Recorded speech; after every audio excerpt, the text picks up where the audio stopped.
किसके शिष्य हैं ये? हरदेवा, हरदेवा के शिष्य। हरदेवा खुद किसके शिष्य हैं? दीपचंद ब्राह्मण के।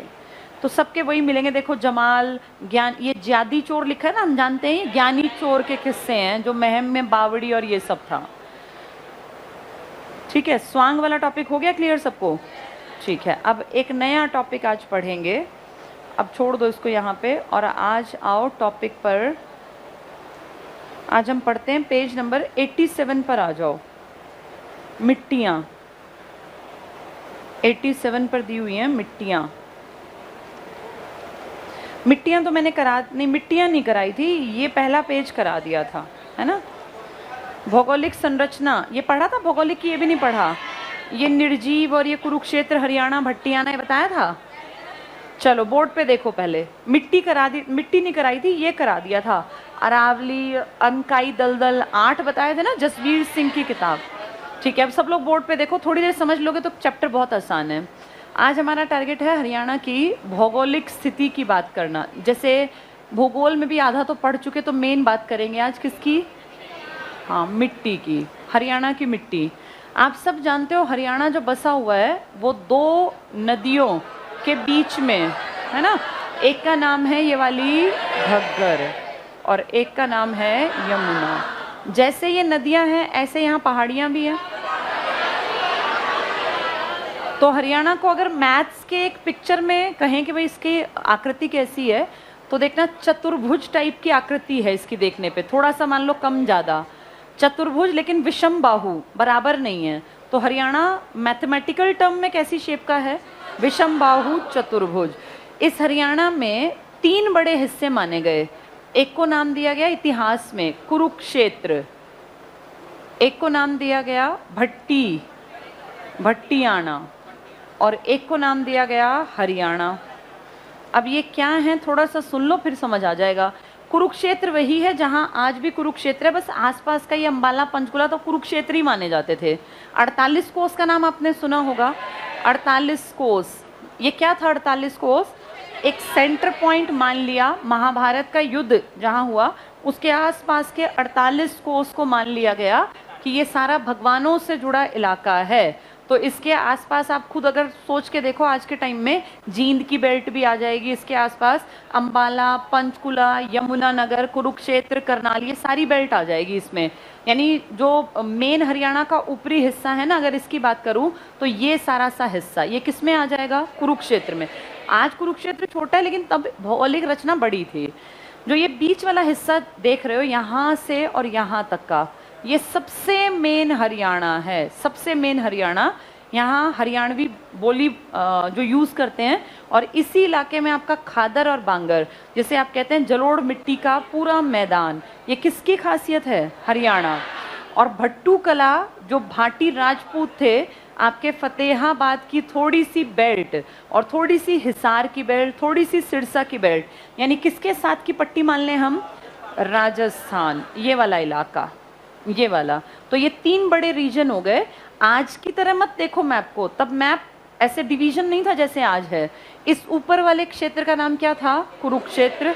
इस मेन हिस्से का नाम हरियाणा और इसका नाम था भट्टियाना, क्योंकि यहाँ भाटी राजपूत थे और भट्टू कला आज भी हमारे यहाँ हरियाणा का हिस्सा है। तो फतेहाबाद, हिसार वाली उस टाइम की इधर की सारी बेल्ट नहीं, सारी तो तुम्हारे बांगर में भी आती है, ये वाली बेल्ट जो थोड़ी सी किसके साथ टच है? राजस्थान। मेन हरियाणा ये था। और यहाँ इसी को जटियात क्षेत्र भी कहते हैं, क्योंकि यहाँ किसकी अधिकता थी? जाटों की। तो ये जटियात इलाका ही आज का मेन हरियाणा है। अब हरियाणा का ही पार्ट कुरुक्षेत्र है, हरियाणा का ही पार्ट ये कौन सा है? भाटी राजपूतों का भट्टियाना। लेकिन पुराने तौर पर हरियाणा को इस तरीके से देखा जाता था। समझ में आ गया? ये हरियाणा की लोकेशन, ये स्थिति कैसी है मैथ्स के टर्म में? विषम बाहु चतुर्भुज है ये। हरियाणा की खासियत है, यहाँ पे सारा हरियाणा बहुत ज़्यादा उपजाऊ है। हमारे पूरे हरियाणा में फर्टाइल लैंड मिलती है पूरी। लेकिन दिक्कत ये है कि इसमें भी डिवीज़न बना रखे हैं। तो उस डिवीज़न को एक बहुत पढ़े लिखे आदमी थे, डॉक्टर जसबीर सिंह। डॉक्टर जसबीर सिंह ने कहा हरियाणा की मिट्टी सारी अच्छी है, सारी उपजाऊ है, जलोढ़ है, पर फिर भी इसको इन्होंने अपने हिसाब से 6 पार्ट्स में डिवाइड कर दिया। हरियाणा को 8 भागों में बांटा था, मिट्टी को कितने भागों में बांट दिया? 6। ये सारी मिट्टी में ज़्यादा अंतर नहीं है। अगर अंतर होता तो पूरा हरियाणा कैसे खेती कर पाता? आप खुद देखो, मोटे तौर पर अगर हरियाणा की बेल्ट की तरफ देखें, जो ये यमुना से लगती बेल्ट है, ये वाली, इस पूरी बेल्ट में खूब तो गन्ना पैदा होता है, बढ़िया इसमें धान पैदा होता है, और इसमें चावल भी, सारी चीज़ें पैदा करते हैं आसपास, यहाँ सब कुछ बढ़िया पैदा होता है। अगर इस बेल्ट की बात करूँ तो इसमें सबसे ज़्यादा पैदा होता है गेहूँ, और इस तरफ कपास भी है। भाई ज्वार बाजरा तो हम इंक्लूड ही नहीं करते, क्योंकि हम कहते हैं हम फर्टाइल लैंड के मालिक हैं, तो हम अच्छी चीज़ों की, जैसे ज्वार बाजरा भी अच्छी बात है, होता है वो भी, लेकिन उसको हम मानते हैं वो तो मोटी जो ये है ना अपनी अनाज, इसमें कि इसकी वैल्यू कम है। आपका पूरा हरियाणा, ये पूरी बेल्ट गेहूँ चावल से रिच है। ये गेहूँ भी पैदा करती है, चावल भी, धान कह लो। इस तरफ गेहूँ ज़्यादा, कपास ज़्यादा।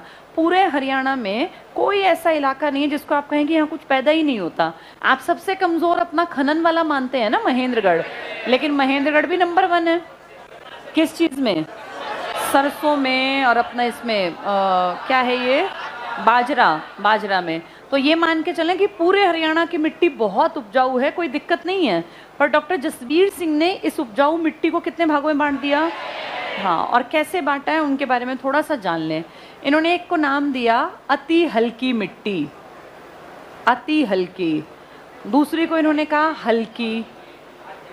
तीसरी को बोले मध्यमा, ठीक ठीक सी। चौथी को बोले भारी। फिर पांचवी को बोले अधिक भारी। और छठी कोई मिली नहीं तो बोले जो पर्वतीय मिट्टी भी तो है, पहाड़ी, अरावली और आपके यहाँ शिवालिक, तो कह दिया पर्वतीय मिट्टी। इसी को नाम दे दिया, कौन सी रेंज है यहाँ? शिवालिक। शिवालिक, ये पर्वतीय पहाड़ी शिवालिक मिट्टी, चट्टानी मिट्टी कह दिया, क्योंकि चट्टान भी तो है। अरावली वालों को क्या नाम दे दिया? चट्टानी मिट्टी। तो ये 6 मोटे तरीके हैं। एक तो पहाड़ों के आसपास मिलेगी, यानी किस बेल्ट में मिलेगी ये वाली? पंचकुला, अंबाला, थोड़ा सा यमुनानगर, गिरिपाद, ये मिट्टी यही तो है। गिरिपाद पहाड़ों के पैर, 25 किलोमीटर की चौड़ी पट्टी। अगर कहें अति हल्की तो किसके आसपास मिलेगी? राजस्थान। भाई हल्की मिट्टी राजस्थान से आती होगी। हल्की राजस्थान से थोड़ा सा और आगे आ जाओ अपने हरियाणा में, मध्यमा मिलेगी बीच वाले हिस्से में, और फिर भारी मिलेगी आपकी खादर और बांगर। तो बहुत डिवीजन नहीं है इसमें। और अति भारी मिलेगी थोड़ा पहाड़ों से नीचे उतर के, थानेसर का इलाका जहाँ पड़ता है ना, वहाँ पर। तो अगर इसको मैप में बनाना चाहें, दिमाग में रफ रखने के लिए, तो कहाँ पे कौन सी मिट्टी मिलने के चांसेस हैं? गिरिपादीय मिट्टी कहाँ मिलेगी? हाँ, ये मान लो यहाँ, ये वाली इस इलाके में, ये कौन सी मिट्टी मिलेगी? गिरिपाद। अगर कहें बहुत हल्की मिट्टी, अब अपने ये वाली जो बेल्ट है हरियाणा की, ये तो बहुत बड़े बड़े इलाके लेके बैठी है ना भाई। सिरसा कितना बड़ा, भिवानी बड़ा, हिसार बड़ा, फतेहाबाद। तो इसका सारा नहीं, कुछ कुछ हिस्सा कवर करेगी इस तरफ वाला, थोड़ा थोड़ा। यहाँ कौन सी मिट्टी मिलेगी? हाँ, ये किससे प्रभावित होगी? राजस्थान। इसलिए इसकी पानी ग्रहण करने की क्षमता कम मिलेगी, और इसमें मोटे अनाज ज़्यादा अच्छे पैदा होंगे। इसमें बहुत बढ़िया, ऐसे जैसे गेहूं की उतनी नहीं होगी फसल जो बिल्कुल लगती है। बाकी सिरसा नंबर 1 है गेहूं में, क्योंकि सिरसा की मिट्टी अति हल्की नहीं है सारी, वो तो एक पट्टी है बस। तो अति हल्की के बाद इसमें मोटे अनाज, इसके कण असंगठित होंगे, यानी इसके कण जो है ना मोटे मोटे हैं तो संगठित होंगे ही नहीं। मोटे होने के कारण वो असंगठित हैं, पानी ग्रहण करने की क्षमता कम है, और इसमें मोटे अनाज बेस्ट पैदा होते हैं। इससे थोड़ा आगे आओगे तो हल्की, अति हल्की से किस में कन्वर्ट हो जाएगी? हाँ, अब थोड़ी सी ये वाली जो बेल्ट है, ये कौन सी मिट्टी की हो जाएगी? हल्की। ये नीचे तक चली जाएगी। हल्की में फिर थोड़ा सा बेहतर पैदा कर सकते हैं।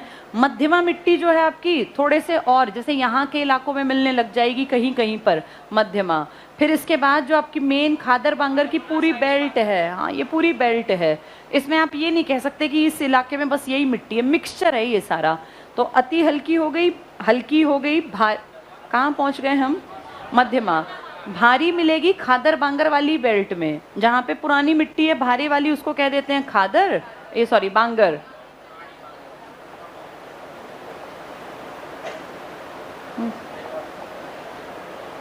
ये काम क्यों नहीं कर रहा भाई? नहीं, रोज तो नहीं करना पड़ता इसके साथ काम।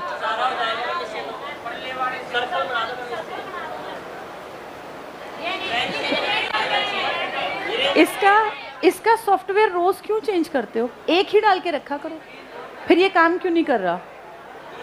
इसको कर जरा,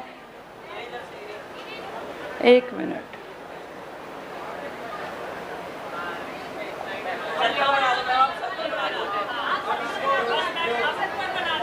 इसमें एक बस वो वाला वो रखो सॉफ्टवेयर, फिर ये काम क्यों नहीं करता आधी बार? ऐसे टीचर कब तक गोले बनाता रहेगा? चेक कर दियो, इतना आसान होना चाहिए तुरंत एकदम से। अच्छा वही है, कुछ इसमें फिर चेंज हो गया होगा, देख लेना, क्योंकि टीचर तो गोले ही बनाता रह जाएगा। चलो देखो, पहला अति हल्की कहाँ थी? राजस्थान की बेल्ट। उससे थोड़ा ऊपर आएंगे हल्की, और अंदर आएंगे मध्यमा। खादर और बांगर बनेगी भारी। खादर नई मिट्टी, जलोढ़ मिट्टी, बांगर पुरानी। अधिक भारी मिलेगी थोड़ा सा जो अपना ऊपर का इलाका था ना, ये वाला, इसकी बेल्ट में ये थोड़ी सी ज़्यादा भारी मिट्टी है। और इसके बाद क्या थी लास्ट? पर्वतीय मिट्टी। वो तुम्हें कॉमन सेंस है, ये जितने ये पहाड़ हैं ऊपर नीचे यहाँ मिलेगी। आ गया समझ में? अति हल्की के कण कैसे होंगे? असंगठित, पानी ग्रहण करने की क्षमता कम, और कैसा अनाज पैदा करेगी? मोटा। इसको बलुई दोमट, इसमें मिट्टी मिलेगी बलुई दोमट, इसमें मिलेगी दोमट। और दोमट के फिर प्रकार मिलेंगे, हल्की दोमट, मध्यमा दोमट, भारी दोमट। ये दो तरह की मिलेगी, खादर और बांगर। अति भारी तो मिलेगी कम इलाके में, और ये भी एक अलग अलग तरह की वो चट्टानी जिसमें कि ज़्यादा बहुत बढ़िया उपजाऊ चीज़ें नहीं पैदा होंगी। तो ये दोनों अलग से याद रखना। इसके कण तो असंगठित है, पानी ग्रहण करने की क्षमता कम, मोटे अनाज। इसके प्रकार बताए, दोमट, बलुई, और ये मेन दोमट मिट्टी है। मध्यमा किस प्रकार की है? दोमट। ये बलुई दोमट है। मिट्टी में पता है क्या होता है, शायद ज्योग्राफी में सर ने कराया भी हो, मिट्टी के जो कण होते हैं ना, उस कण के साइज के अकॉर्डिंग मिट्टी का प्रकार होता है। सिल्ट की मात्रा कम ज्यादा होना, क्ले की मात्रा कम ज्यादा होना, इससे मिट्टी का नाम बनता है। मिट्टी कोई अलग चीज नहीं है, ये कण अलग अलग साइज के सर ने ज्योग्राफी में बताए होंगे। हाँ, कि भाई कितने कितने, बहुत इनका छोटा साइज होता है। अगर मिट्टी के कण ज़्यादा मोटे हैं तो अलग तरीके से मिट्टी काम करेगी, पानी ग्रहण अलग तरीके से करेगी। छोटे कण हैं, बीच के कण हैं, तो मृत्तिका, सिलिका, ये शायद सर ने बताए होंगे, इनका कॉम्बिनेशन। बाकी हम देखें ना, अगर मोटे तौर पर पूरे हरियाणा की मिट्टी लगभग एक जैसी है, इतना डिवीजन नहीं है जितना कि जसवीर जी ने कर दिया। पर क्योंकि कर दिया ये डिवीजन, तो इसलिए हमें पढ़ना पड़ता है। आसान है, दो तो हल्की हैं, कौन कौन सी? अति हल्की, हल्की, एक बीच की है मध्यमा, फिर दो हैं भारी और अति भारी, और एक पहाड़ी मिट्टी है ही। अति हल्की के कण हैं असंगठित, पानी ग्रहण करने की क्षमता कम है, मोटे अनाज। इसके दो प्रकार, बलुई, दोमट। इसको हम कहते हैं दोमट मिट्टी, जिसके 3 प्रकार हैं, हल्की दोमट, मध्यमा और भारी दोमट। सबसे बढ़िया मिट्टी ये और ये होती हैं। भारी के 2 प्रकार हैं, खादर और बांगर, और बेस्ट मिट्टी होती है खादर मिट्टी। और इसमें भी हम हरियाणा में, ऐसा नहीं कि हम कुछ पैदा ना करें, पूरी हरियाणा की बेल्ट, चाहे पंचकुला को देख लो और चाहे आप महेंद्रगढ़ को, सारी बेल्ट कुछ ना कुछ उत्पादन करती है। इसलिए हरियाणा की मिट्टी सारी लगभग अच्छी ही है। फिर भी जसवीर सिंह जी के अकॉर्डिंग भी पढ़ना पड़ेगा, क्योंकि पेपर में आता है। पेज 87 पे आ जाओ, हरियाणा की संरचना। अच्छा, आप जानते हैं धरती जो है, इसमें अलग अलग युग हुए। जैसे एक युग था, बर्फ थी चारों तरफ, पता है वो आइस एज, हिम युग। उसमें लाइफ थी कि नहीं थी? उसमें लाइफ नहीं थी। हिम युग में क्या था? चारों तरफ इतनी ठंडक थी कि लाइफ हो ही नहीं सकती थी हिम युग में। इसीलिए इस टाइम पे हरियाणा कहाँ बनता? हरियाणा था ही नहीं, हरियाणा एग्जिस्टेंस में ही नहीं था। धीरे धीरे जब वो शिवालिक की बेल्ट बनेगी ना, आपको पता है ना हिमालय कैसे बना? पता है, टेथिस सागर, गोंडवाना लैंड, अंकारा लैंड। जब वो समय के साथ ऐसे खिसके, टेथिस सागर नीचे रह गया, प्रेशर, ज्योग्राफी में सर ने बताया होगा। तो हरियाणा जिस काल में हिमयुग था, इस टाइम हरियाणा नहीं था। इस टाइम ये बहुत हजारों साल, मिलियंस ईयर्स पुरानी बात है। फिर समय आया, थोड़ा बदलाव आया, और एक एज आई पैलियोजोइक। पैलियोजोइक, आपने पैलियोलिथिक पढ़ा हुआ है ना, पुरा पाषाण काल, याद है? मीजोलिथिक, वो पत्थर पर थे, वो लाइफ इंसान की थी। उस टाइम पे इंसान था। अब हम धरती को पढ़ रहे हैं तो इसमें लिथिक की बात नहीं करेंगे, यहाँ ज़ोइक की बात करेंगे। तो सबसे पहले हमने जब देखा कि हाँ, तो पहला था पैलियो, दूसरा था मेसोज़ोइक और तीसरा क्या था, सेनोज़ोइक। जो हरियाणा दिखाई देगा ना थोड़ा थोड़ा, वो मीज़ो में, लेकिन हरियाणा में जो पहाड़ बनेंगे, जो हरियाणा में जितना ये धरती जैसी तुम्हारी है, ये सेनोज़ोइक काल में। तो अगर कहें हरियाणा पूरी तरह से जो अस्तित्व में आया वो सेनोज़ोइक, लेकिन हरियाणा का धरती पर जो दिखने लग गया कि हाँ धरती बदल रही है, मेसो, इसमें हम नहीं थे। ये जो ये वाले काल थे ना, इसी टाइम पे आके फिर वो डायनासोर और वो नहीं थे सारे जुरासिक वाले, ये इसी काल की तो देन है, मिलियंस ईयर्स पुरानी बात है। तो हरियाणा इस टाइम पर आके उभरने लगा थोड़ा थोड़ा, और इस टाइम पर आके हरियाणा में जो ये नदियां बह रही है ना आज, और जो तुम्हारी ये पठार और ये जितना इलाका है मैदान का, ये इस काल में बना। तो अगर कहें हरियाणा की भूगर्भिक हलचलों से संरचना का प्रारंभ किस काल में हुआ, मीसो, लेकिन हरियाणा का जो भौगोलिक आकार है ये उभर कर आया था सेनोज़ोइक में। क्या ये बात समझ में आ गई? प्रारंभ पहले हुआ है, उभार बाद में आया, सेनोज़ोइक बाद का काल है। चलो पढ़ के देखो। अब हरियाणा मैदानी क्षेत्र है जिसमें समय के साथ साथ परिवर्तन होते रहे। अब भी तो परिवर्तन हो रहा है। क्या हरियाणा सेम है या बदल रहा है? आज तुम देखो, लोग आज भी खनन जो कर रहे हैं, मिट्टी उठा रहे हैं, पहाड़ियां काट रहे हैं। क्या आज से 50 साल 100 साल बाद सेम हरियाणा होगा या बदलाव मिलेगा? अभी खनन माफिया ने पीछे डीएसपी का मर्डर किया था ना, तो तुम ये सोच के देखो कितने पहाड़ आने वाले 50 सालों में हो सकता है अरावली की बेल्ट खाली कर दें। ये सबको पता है बातें, लेकिन कोई ध्यान नहीं देता।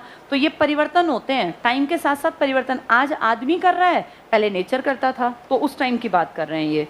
इसमें देखो, पहला निर्जीव युग था जिसमें कोई जीवन नहीं था, जिसे कहते थे ओज़ोइक काल, कोई लाइफ नहीं, कुछ नहीं था। फिर आया जीवन युग का पहला काल जिसमें लाइफ दिखी, सिंगल सेल, अमीबा, ऐसी चीजें बनी थी। ये था पैलेज़ोइक। पैलेज़ोइक पैलियोज़ोइक है, PALEO, पैलियोज़ोइक, सबसे पहला काल। पढ़ो इसमें, के दौरान हरियाणा की भूगर्भिक संरचना में कोई बदलाव नहीं आया। तो क्या पैलियो में हरियाणा दिखाई दिया था? नहीं, हरियाणा दूसरे में थोड़ा सा और तीसरे में उभर के आएगा। परंतु मध्य जीवन युग, मेसोज़ोइक काल, मेसोज़ोइक टिक कर लो, हरियाणा की भूगर्भिक संरचना में परिवर्तन होने शुरू हुए। डबल टिक करो, शुरू। हरियाणा बना नहीं था, स्टार्ट हुआ था। हरियाणा बना कब फिर? हाँ, यहाँ लिखो सेनोज़ोइक, सेनोज़ोइक, CENOZOIC लिख लो यहाँ, सेनोज़ोइक काल में। लिखना क्या क्या, इसको बोलते हैं तीसरा जीवन युग। तीसरी स्टेज में तुम बना था तुम्हारा हरियाणा, सेनोज़ोइक, तीसरे जीवन युग में। लिखना क्या क्या बना यहाँ, पर्वत, पहाड़, नाले। ऊपर जगह खाली है, पेज पे साफ और अच्छा लिख लो, तुम इसको पढ़ के भी जाओगे। सेनोज़ोइक युग में या तीसरे जीव युग में पर्वत, पहाड़, नाले। ठीक है, जलवायु का विस्तार, ये सब मिला, जलवायु का विस्तार। तो जैसा आज हरियाणा है, ये किस ज़ोइक काल में आया? हाँ, पहले जीव युग में, दूसरे में या तीसरे में? तीसरे, जिसका नाम क्या था? लेकिन थोड़ा थोड़ा परिवर्तन हरियाणा में मीसोज़ोइक काल में भी हुआ। ठीक है, आगे पढ़ो। अब भौगोलिक वर्गीकरण, हरियाणा को 3 भौगोलिक क्षेत्रों में बांटा गया। टिक कर लो, 3 भौगोलिक क्षेत्र, कुरुक्षेत्र, हरियाणा और भट्टियाना। बताओ इनमें से कौन सा ये था जिसको कहते हैं धर्म से जुड़ा इलाका, और कौन सा आपकी एक खास कम्युनिटी की खेती और इन सब से? हरियाणा, क्योंकि जटियात क्षेत्र था ये। पढ़ के देखो, कुरुक्षेत्र, करनाल और जींद के जिले आते हैं। ये 48 कोस याद रखोगे तो समझ में आ जाएगा। यहाँ चुवांग लिखा है, ये चेतांग नदी है, लिख लो चेतांग। चेतांग जो किसके पैरेलल बहती थी? सरस्वती के। सरस्वती जो है भी नहीं, उसके पैरेलल चेतांग नदी बहती है। धार्मिक दृष्टि से अत्यधिक महत्वपूर्ण क्षेत्र है। यहाँ 48 कोस लिख लो, फिर तुम्हें जींद तक का सारा सफर याद आएगा कि उतना है ये 48 कोस। हरियाणा पे आना, अब मेन हरियाणा है हांसी, हिसार, फतेहाबाद, भिवानी, रोहतक। इसमें सोनीपत तक की पूरी बेल्ट आ जाएगी ये। इस भाग को जाटों की अधिकता के कारण जटियात क्षेत्र कहते हैं। टिक कर लो, जटियात। क्या जाटों की कोई भाषा भी थी क्या? जाटू, बांगरू, याद है तुम्हें? हिंदी की 5 भाषाएं बताई थी, पश्चिमी हिंदी की क ब है। हरियाणवी और दूसरी थी कौरवी। हरियाणवी कोई बांगरू कहते थे, हरियाणवी कोई जाटू। तो अब तुम हरियाणा को जटियात नहीं कह रहे हो, इसलिए इनकी भाषा, इनकी बोली भी जाटू थी, इसी कारण से। तो जाटों की अधिकता के कारण जटियात क्षेत्र। भट्टियाना टिक करना, ये भट्टू कला फतेहाबाद में आता है, जिसका संबंध भाटी राजपूतों से है। तो भट्टियाना, भाटी राजपूत, भट्टू कला। भौगोलिक संरचना तो मैंने पहले पढ़ाई थी आप लोगों को। मिट्टियों पे आ जाओ जल्दी से, बिल्कुल लास्ट इसी पेज पर है, हरियाणा की मिट्टियां अथवा मृदाएं। फटाफट से टिक करना। हरियाणा राज्य का अधिकांश भाग मैदानी है। पहाड़ी तो अपने यहाँ कितने % है? ये कितना है शिवालिक? 1.67 और अरावली 3.09। ये याद रखनी है तुम्हें। पढ़ो आगे। जिसका निर्माण हुआ यमुना से, घग्गर से, सरस्वती, इनके द्वारा निक्षेपित जलोढ़ मैदान। इनकी लाई मिट्टी से बने हैं हम, और हमारे यहाँ मेन तो जलोढ़ मिट्टी ही है सारे में। ये मृदा राज्य के दक्षिण पश्चिम भाग में मुख्य रूप से पाई जाती है। जलोढ़ मृदा, टिक कर लो। जलोढ़ मिट्टी का रंग पीला भूरा है। कैसे रंग की मिट्टी है यहाँ? पीला भूरा। अपने यहाँ बहुत ज़्यादा लाल मिट्टी पाई जाती है क्या? नहीं है, थोड़ी सी सिरसा की, हाँ उसमें यमुनानगर इस तरफ। लेकिन हम क्या कहेंगे कि हरियाणा में लाल मिट्टी है? हम कहेंगे हरियाणा में जलोढ़ मिट्टी है, जिसका रंग भूरा ज़्यादा है, पीला कम है। तो भूरा और पीले का मिक्सचर है, मेन ब्राउन मिट्टी है अपनी। पढ़ के देखो, बहुत उपजाऊ है ये मिट्टी। यहाँ ऊपर ना लिख लो हरियाणा की एक तो शेप लिखो। हरियाणा की आकृति विषम बाहु चतुर्भुज, ताकि तुम्हें फिर याद रहे कि किस किस के बीच में कौन सी मिट्टी है। हरियाणा की आकृति विषम बाहु चतुर्भुज है। हम इंडिया की किस डायरेक्शन में हैं? तुम उत्तर में हो, दक्षिण में, पूर्व में, पश्चिम में? तुम उत्तर पश्चिम में हो। लिख लो, ये पश्चिम में नहीं है, हम पश्चिम में तो अलग इलाका है। लिखो हरियाणा भारत के उत्तर पश्चिम में स्थित है। अपनी शेप भी लिख लेना। मैथ्स में कौन सी शेप है हमारी? विषम बाहु चतुर्भुज। और हरियाणा भारत के उत्तर पश्चिम में स्थित है।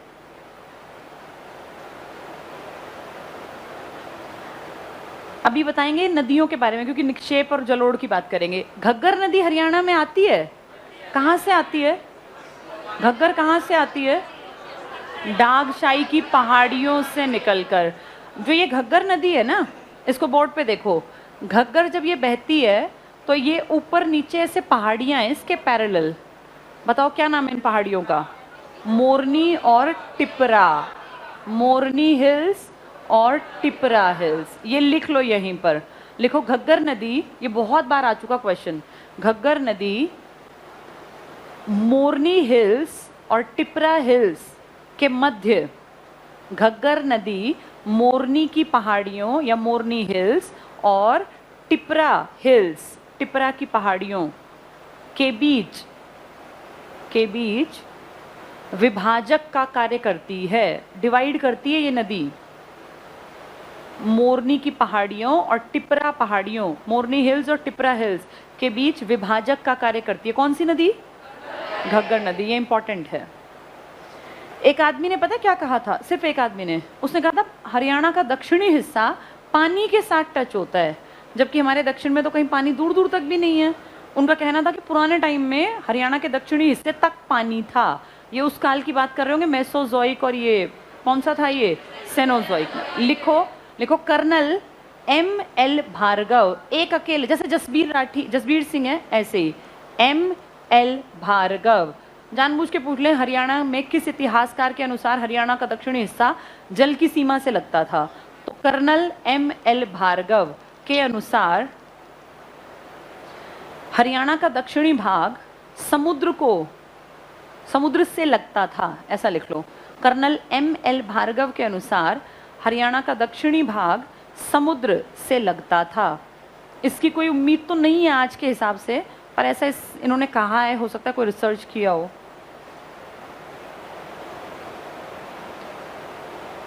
तो क्या रंग है हमारी मिट्टी का? हाँ, भूरा, मेन पीला और भूरा। जल्दी से अगले पेज पे आ जाओ। पहला पॉइंट देखो, डॉक्टर जसबीर सिंह, नहीं हो पाएगा टॉपिक ना। डॉक्टर जसबीर सिंह ने राज्य की मृदा को 6 भागों में बांट दिया। टिक कर लो, 6 भाग। पहली देखो, अति हल्की। बताओ अति हल्की में कण कैसे होंगे? पानी धारण करने की क्षमता कम। अनाज कौन सा? मोटा अनाज। फटाफट पढ़ो। ये बालू और दोमट प्रधान मिट्टी, तुम्हारे में बालू और दोमट तो मिलनी ही मिलनी है क्योंकि जलोढ़ है तुम्हारा पूरा हरियाणा। बालू और दोमट, सिरसा के दक्षिणी भाग से फतेहाबाद, भिवानी, महेंद्रगढ़ प्रदेश का सबसे शुष्क क्षेत्र और हिसार तक। समझ गए बेल्ट कौन सी है? राजस्थान से लगती है। आगे पढ़ो। इस मिट्टी में चूने की अधिकता होती है। वनस्पति तत्वों का अभाव, तत्वों का अभाव इसलिए क्योंकि राजस्थान की बेल्ट से उड़ के आई है ये। और इस मृदा के कण असंगठित होते हैं। टिक करते चलो। वायु अपर्दन ज्यादा। क्या हरियाणा में वायु अपर्दन है? हरियाणा में 2 अपर्दन हैं, जल और वायु। जल का पहाड़ों में होता है और वायु का राजस्थान की पट्टी में। नेक्स्ट टिक करना। इस मृदा में जल ग्रहण करने की क्षमता कम होती है। ये मिट्टी जल्दी सूख जाती है। परिणाम स्वरूप फसलों को मिलने वाले जल की मात्रा कम। ये मिट्टी दाल और मोटे अनाज के लिए बेस्ट है। यहाँ इंपॉर्टेंट लिख लो, दाल, मोटा अनाज। असंगठित कण हैं। किससे प्रभावित है ये? राजस्थान की बेल्ट से। कहाँ मिलेगी? सिरसा, फतेहाबाद, हिसार, भिवानी और महेंद्रगढ़ में। दिमाग में अगर मैप है तो बहुत आसान है, राजस्थान की बेल्ट में। हल्की मृदा, चलो बस ये निपटा लो, हल्की बाकी कल करेंगे। हल्की मृदा के 2 प्रकार है। क्या बताया था? बालू, दोमट, बलुई दोमट। अपेक्षाकृत बालू दोमट मिट्टी, ये दोमट मिट्टी और बलुई दोमट मिट्टी का मिश्रण है। टिक कर लो, दोमट का और बलुई दोमट का। इसे रौसली भी कहते हैं, रौसली। भिवानी, गुड़गांव, झज्जर, रेवाड़ी, हिसार। अब ये अभी पीछे भी तो हिसार का नाम था, तो हिसार में दोनों मिट्टी हो गई। कौन कौन सी? अति हल्की भी छोटी सी बेल्ट में, और ये भी हो गई। इसमें फव्वारा सिंचाई, उसमें तो असंगठित थे, इसमें कौन सी सिंचाई बढ़िया है? फव्वारा। हम जानते हैं भिवानी के आसपास उत्थापक सिंचाई योजना और इन सब पे बंसीलाल जी ने काम करवाया था। तो फव्वारा सिंचाई डबल टिक कर लो हल्की मिट्टी में। इस मिट्टी में सिल्ट मृतिका की अपेक्षा बालू ज्यादा पाया जाता है। जल धारण करने की क्षमता ज्यादा, उसकी कैसी थी? कम थी। इसमें फसलें अधिक अच्छी होती हैं। तो हिसार और ये तो नंबर 1 है ही फसलों में, कितनी बढ़िया फसलें होती हैं यहाँ। बलुई दोमट टिक कर लो। मृदा नरम होती है। सिल्ट मृतिका बालू का अनुपात लगभग समान। वो मोटे कण थे ना, मोटे पतले, वो सब समान। सिरसा और डबवाली तहसील के, तो ये बेल्ट थोड़ी सी टच होके आगे बढ़ गई। किससे? राजस्थान से। जो राजस्थान के बिल्कुल साथ थी वहां क्या थी? अति हल्की। उसके ऊपर क्या आ गई? हल्की। अब आएगी मध्यमा, फिर भारी, फिर अति भारी। चलो कल पढ़ेंगे मध्यमा वाला।